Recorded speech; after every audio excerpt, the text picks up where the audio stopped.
Hello all, welcome to my channel. ఈ వీడియోలో నేను ఏఐ ఇమేజెస్ ఎలా జనరేట్ చేసుకోవాలో డీటెయిల్గా చూపిస్తాను. ముందుగానే గూగుల్ ఆర్ పింట్రెస్ట్లో ఏఐ ఇమేజెస్ డౌన్లోడ్ చేసి పెట్టుకోవాలి. నేను ఎగ్జాంపుల్గా పింట్రెస్ట్లో డౌన్లోడ్ చేసి చూపిస్తున్నాను చూడండి. సెర్చ్ బార్లో సీతారాం ఏఐ ఇమేజెస్ అని టైప్ చేస్తున్నాను. సెర్చ్ చేస్తే చూడండి నెంబర్ ఆఫ్ ఇమేజెస్ వస్తున్నాయి కదా. ఇందులో నేను 2 ఇమేజెస్ డౌన్లోడ్ చేస్తాను. నేను సీతారాం ఇమేజెస్ని రిఫరెన్స్గా తీసుకోవాలనుకుంటున్నాను కాబట్టి ఈ ఇమేజెస్ని డౌన్లోడ్ చేసుకుంటున్నాను. మీరు ఏ ఇమేజ్ని అయితే రిఫరెన్స్గా తీసుకోవాలనుకుంటున్నారో ఆ ఇమేజ్ని డౌన్లోడ్ చేసుకోవచ్చు. ఇదొకటి డౌన్లోడ్ చేశాను కదా, ఇంకొకటి చేద్దాం చూడండి. ఈ పైన 3 డాట్స్ పైన ట్యాప్ చేస్తే డౌన్లోడ్ ఇమేజ్ అని వస్తుంది. క్లిక్ చేయగానే ఇమేజ్ డౌన్లోడ్ అయిపోతుంది. డైరెక్ట్ గ్యాలరీలో కనిపిస్తుంది అది.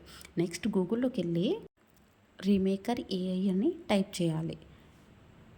టైప్ చేయగానే ఇలా ఓపెన్ అవుతుంది ఇంటర్ఫేస్. సో ఫస్ట్ వెబ్సైట్ని ఓపెన్ చేయాలి. చేయగానే ఇలా ఓపెన్ అవుతుంది. అప్లోడ్ ఇమేజ్ అని ఉంది కదా, బట్ ఇమేజ్ అప్పుడే తీసుకోదు. మనం లాగిన్ అవ్వాలి ముందు.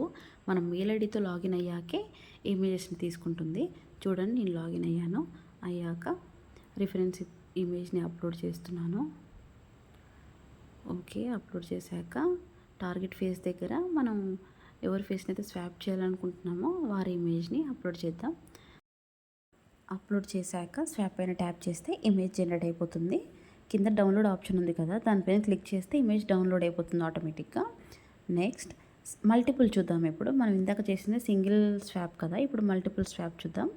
మల్టిపుల్లో అప్లోడ్ ఇమేజ్ దగ్గర నేను ఇందాక డౌన్లోడ్ చేసి పెట్టుకున్న సీతారాం ఇమేజ్ని అప్లోడ్ చేస్తున్నాను.